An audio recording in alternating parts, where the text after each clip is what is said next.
Саламатсыңарбы балдар?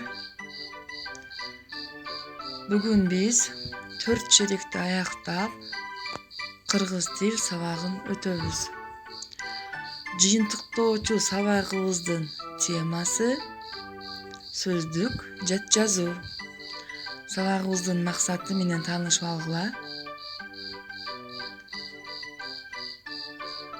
Өз алдыңарча угуу аркылуу жазууну үйрөнөсүңөр.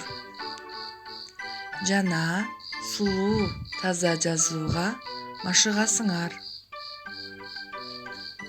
Анда эмесе жагымдуу маанай.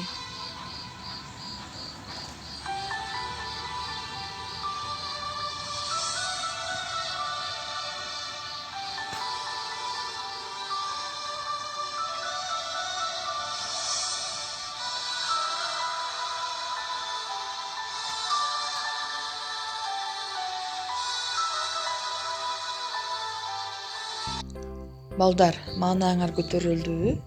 Анда эмесе калем сапты, дептерди ачып, сабакка көңүл бурабыз. Мен силерге сөз айтам. Ал сөздөрдү үтүр аркылуу ажыратып жазабыз. Абзац менен баштайбыз. Кыш, бир муун, кыш.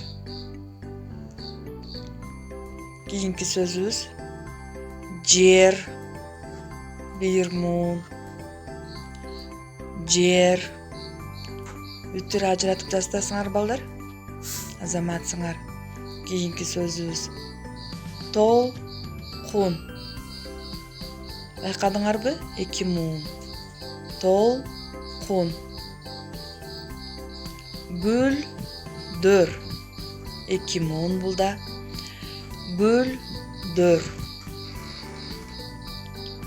Коён. Йоттошкон, ё тамгасы бар экен.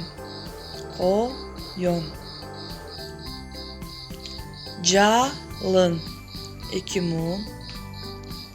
Жалын. Эгер жетишпесеңер, экранды токтотуп алып жазгыла. Макулбу? Булут. 1 муундан турат экен. Кийинки сөзүбүз тамчы. 2 муун. Тамчы. Короз.